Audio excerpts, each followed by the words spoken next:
తమిళనాడు రాజకీయాల్లో కీలక పరిణామం చోటు చేసుకుంది. అన్నాడీఎంకే బహిష్కృత నేత ఓ పన్నీర్ సెల్వం డీఎంకేలో చేరారు. తమిళనాడు అసెంబ్లీ ఎన్నికలకు కొన్ని వారాల ముందు డీఎంకేలో చేరారు పన్నీర్ సెల్వం. చెన్నైలోని డీఎంకే ఆఫీస్కు వెళ్లి పన్నీర్ సెల్వంకు మంత్రులు స్వాగతం పలికారు. సీఎం స్టాలిన్ ఆయన్ను పార్టీలోకి ఆహ్వానించారు. పార్టీ కండువా కప్పారు. ఆ తర్వాత డీఎంకే సభ్యత్వ పత్రంపై సంతకం చేశారు పన్నీర్ సెల్వం. డీఎంకేలో పన్నీర్ సెల్వం చేరికతో తమిళ రాజకీయం మరింత రసవత్తరంగా మారింది. ఇప్పటికే దివంగత విజయకాంత్ ఏర్పాటు చేసిన డీఎండీకే కూడా స్టాలిన్ పార్టీ నాయకత్వంలోనే ఇండియా కూటమిలో చేరింది.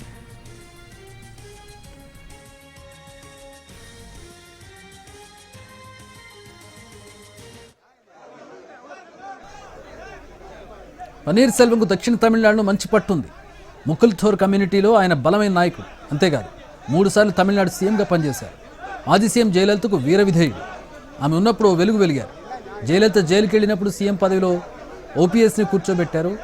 2016లో జయలలిత మరణానికి ముందు అనారోగ్యానికి గురైనప్పుడు కూడా పన్నీర్ సెల్వం సీఎం పగ్గాలు చేపట్టారు. కానీ జయలలిత మరణం తర్వాత అన్నాడీఎంకేపై పట్టు సాధించిన పళనిస్వామి శశికళ మద్దతు సీఎం అయ్యారు. ఆ తర్వాత మారిన పరిణామాల నేపథ్యంలో ఆమెను పార్టీ నుంచి బహిష్కరించారు.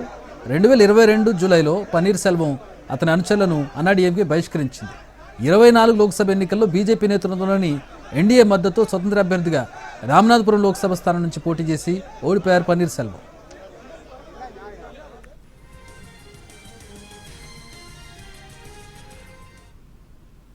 వాస్తవానికి గతేడాది ఆగస్టులోనే ఎంకే స్టాలిన్ వార్నింగ్ వాక్లో కలుసుకున్నారు పన్నీర్ సెల్వం. ఆ తర్వాత ఎన్డీఏ నుంచి బయటకు వచ్చారు. ప్రధాని మోదీ చోళపురం పర్యటన సమయంలో ఆయన కలిసేందుకు ఓపీఎస్ అపాయింట్మెంట్ కోరగా సానుకూల స్పందన రాలేదు.